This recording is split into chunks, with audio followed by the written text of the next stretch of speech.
Hello tout le monde, hello les Verseaux qui ont leur signe solaire, leur ascendant, leur lune ou Vénus en Verseau. Welcome, welcome si vous êtes intéressé par un ou une Verseau. Si vous aimez le contenu de cette chaîne, n'hésitez pas à partager autour de vous, à liker, à me faire vos retours, à vous abonner à la chaîne. Voilà. Donc j'espère que vous avez passé un bon mois de novembre, tous les Verseaux. J'espère que vous êtes en forme, que vous êtes prêts et prêtes pour la saison des fêtes. Ça y est, on est officiellement rentré dans la saison des Sagittaires.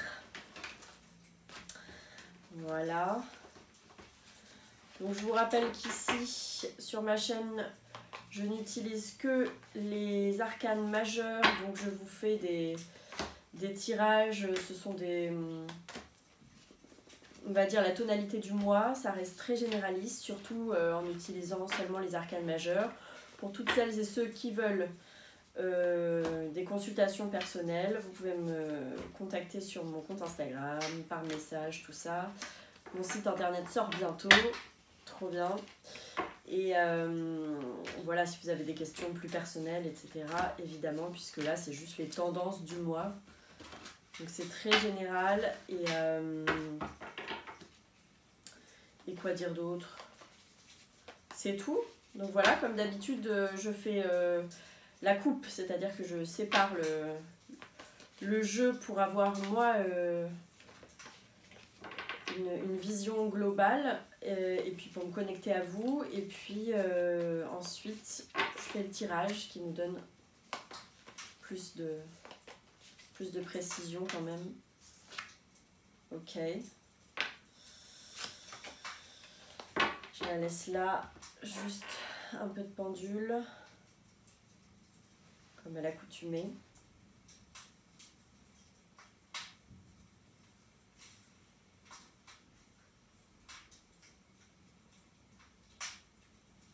Ah oui, j'ai complètement oublié de vous dire que je vous ai mis un petit feu de cheminée parce que voilà, on rentre bientôt dans l'hiver et la saison des fêtes, tout ça, voilà. Donc, petite déco de Noël, petit feu de cheminée au KLM quoi. Hein, on est là, on se pose tranquille. Donc on avait ça. Alors c'est parti pour la coupe. Les Verseaux au mois de décembre. Ok, donc... Ah, j'ai oublié de nettoyer votre espace. Oh là là, qu'est-ce que c'est que ça?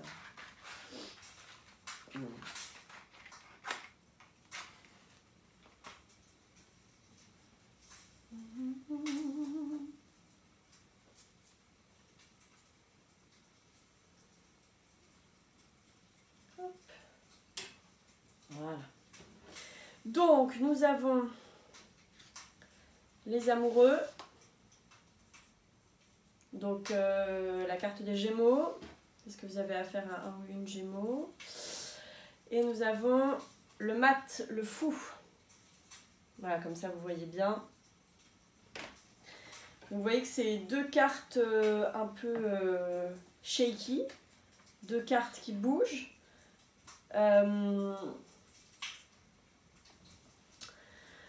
Donc là, moi je vois avec les amoureux, il y a des questions de choix, il y a des questions de décision, il y a des questions de romance, pourquoi pas de passion, que ce soit dans relation ou dans ce que vous entreprenez.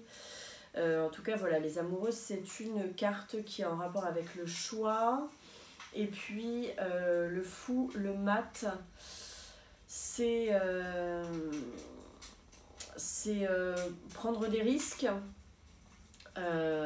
c'est se lancer dans une aventure, pas forcément une nouvelle aventure, hein, mais ça peut être aussi de reprendre la route, de reprendre le chemin de quelque chose, de reprendre une relation, voilà, mais en tout cas c'est prendre un risque. Donc il y a à la fois cette question de décision, de choix, et question de vouloir ou de devoir prendre un risque. Ça veut dire tenter, c'est aussi un peu tenter le tout pour le tout avec le mat. voilà, c'est toujours la question de l'évaluation des risques et de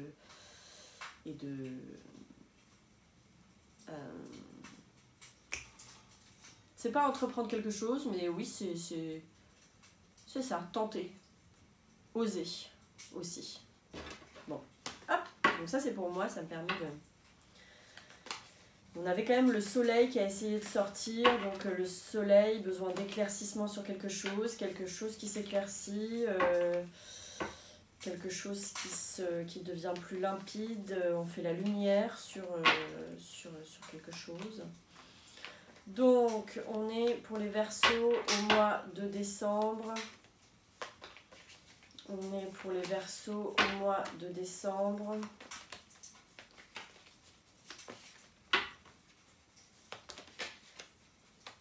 Il y a retrouvé aussi avec le mat une certaine légèreté à faire les choses, une certaine simplicité, revenir à une simplicité des choses. Voilà, alors, pour les Verseaux au mois de décembre. Hop, on va calculer directement la synthèse, c'est-à-dire la réponse à la question, la synthèse du jeu. Hop.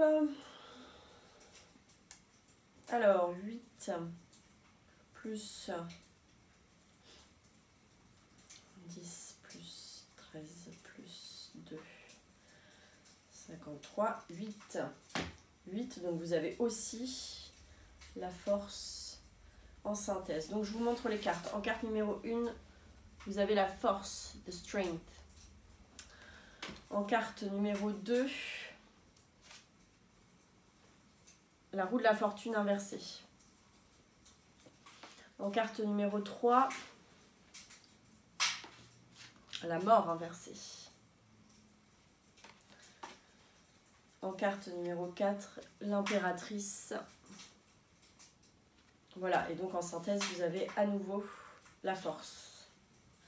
Donc, vous avez ici du lion, vous avez du scorpion. Voilà. Lion, scorpion, on avait dit tout à l'heure Gémeaux. Peut-être que vous avez des placements vous-même planétaires dans ces signes-là. Donc, la carte numéro 1, ici la force, c'est ce qui vous représente, ce qui va dans votre sens, ce qui vous est favorable, ce dans quoi vous rentrez en décembre. Il y a une grande volonté, il y a une grande énergie, il y a aussi un fort instinct. La force, c'est tout ce qui est en rapport avec un espèce d'instinct animal. Donc il peut y avoir des espèces d'instincts. La force, ça peut être aussi tout ce qui est en rapport avec l'agressivité. C'est vraiment, voilà, c'est la force physique, etc. L'énergie. Et donc peut-être que vous rentrez en décembre avec cette idée de...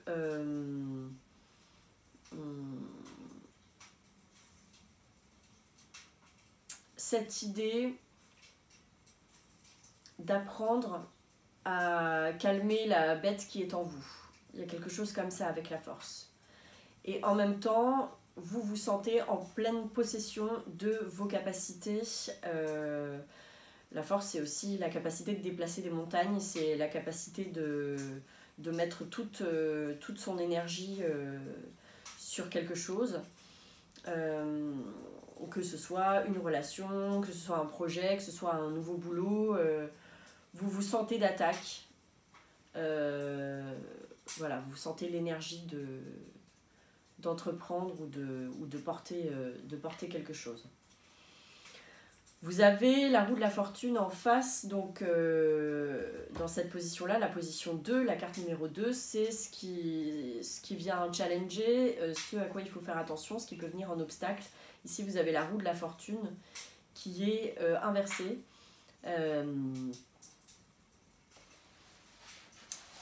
Donc, ce sont deux cartes assez costauds, évidemment, donc la force et la roue de la fortune. La roue de la fortune, c'est tout ce qui est en rapport avec les cycles. C'est upgradé un petit peu, on va dire. Et puis,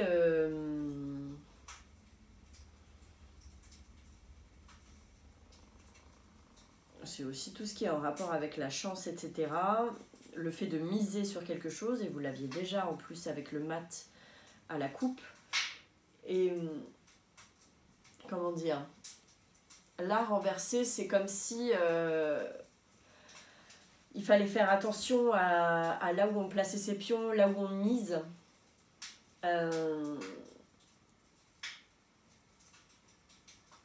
Il y a aussi une histoire de cycles et de changements qui sont extérieurs à vous, que vous ne pouvez pas forcément maîtriser et qu'il faut accepter de ne pas forcément pouvoir maîtriser, qu'il faut accepter les changements, qu'il faut accepter ce qui vient à vous.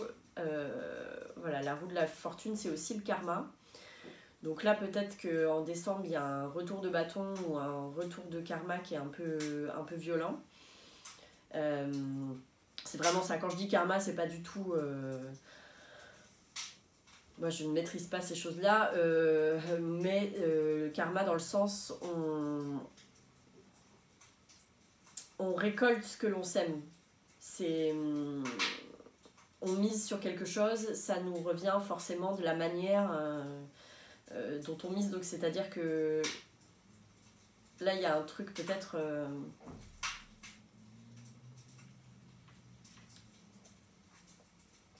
Peut-être c'est y aller un petit peu à l'instinct avec la force et faire attention parce que ça ne vous permet pas forcément de miser sur les bons endroits.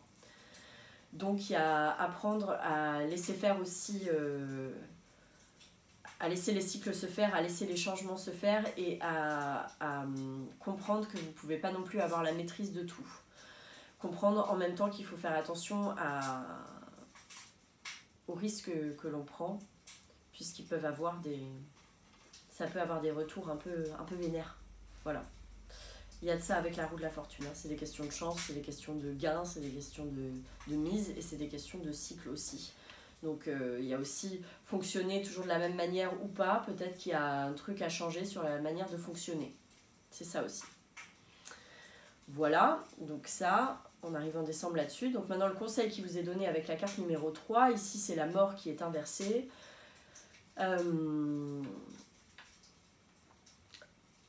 La mort inversée, la mort, donc la carte du scorpion, c'est la fin des choses, laisser les choses se faner, laisser les choses se terminer pour pouvoir renaître. Donc c'est ça, c'est le phénix, quoi, la carte de la mort. C'est renaître de ses cendres. Et puis vous avez ce truc-là en plus avec ce mouvement qui est accepter les cycles et les changements, accepter que toute chose est mouvante et changeante. Et avec la mort en plus là, c'est vraiment accepter que quelque chose, un mécanisme, une façon de faire, un projet, une relation, quelque chose doive se terminer, quelque chose doit mourir pour renaître autrement, renaître différemment, renaître tout simplement. Hein. C'est vraiment ça. Donc là, il y a peut-être du mal, comme elle est inversée, à accepter que quelque chose se termine, que quelque chose se finisse. Je ne sais pas ce que ça peut être, ça peut être dans n'importe quel domaine de votre vie, mais acceptez ça, acceptez la finitude des choses et la renaissance de ces cendres-là. Donc si vous suivez ce conseil-là, vous vous retrouvez en résultat avec l'impératrice. L'impératrice, c'est une carte, c'est une carte très bénéfique. Enfin, moi je trouve c'est vraiment la... Donc il y a l'impératrice et l'empereur. L'impératrice, c'est l'auto-entrepreneuse, on va dire, du tarot. Et puis c'est celle qui a acquis une certaine expérience, qui a des aptitudes dans le monde, des aptitudes de réseau, des aptitudes de...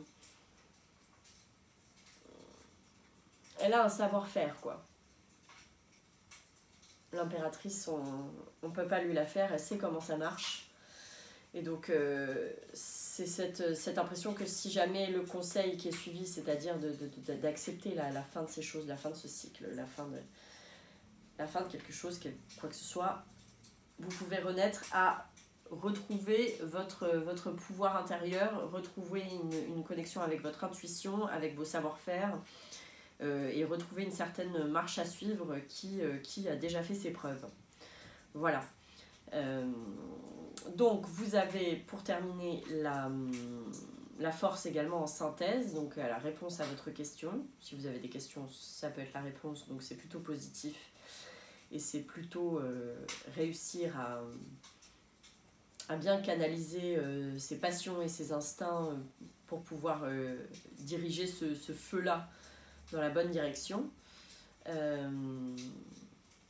Donc c'est plutôt positif. Voilà pour décembre. Il faut juste se réapproprier son pouvoir sans que ça se retourne contre vous avec de violents retours de bâton. Donc il faut apprendre à bien canaliser son énergie et là où on mise. Voilà. Donc maintenant j'ai décidé, je ferai ensuite avec, je pense que je vous trouverai un petit oracle de derrière les fagots pour clore à chaque fois maintenant les tirages. Mais là du coup, en attendant d'avoir des oracles ou un oracle, je vais vous tirer une arcane mineure pour clore le tirage et pour avoir pour vous un enseignement de plus en décembre. On va partir avec un enseignement. Hop, oh là. Two of Wands. Le 2 de bâton. Et là voilà, pour pas me... Parce que je continue d'apprendre, voilà, je vous l'avoue, sur les arcanes majeures qui sont quand même nombreuses. Et pour, voilà, sur ce que je sens. Donc les bâtons, c'est toujours le rapport à l'action, c'est aussi le rapport au feu, donc c'est toujours les signes de feu, hein, donc Lion, Sagittaire, Bélier, vous pouvez avoir affaire à ces gens-là. C'est aussi ce qui est en rapport avec la combativité et le conflit, hein, les bâtons. Donc à la fois l'action, mais comment aussi on apprend encore une fois à maîtriser ce feu. Donc là avec le tout, le 2 c'est toujours des choix, soit des collaborations, soit des scissions, c'est-à-dire des séparations. Ouais. Ok. Donc là il est dit choix, particulièrement entre la sécurité et l'aventure. Cherchez la sagesse inhérente à l'énergie fougueuse. Voilà, vous prenez ce que vous avez à prendre là-dessus. C'est vraiment ça, c'est savoir faire des choix en âme et conscience et apprendre à canaliser son feu. Voilà.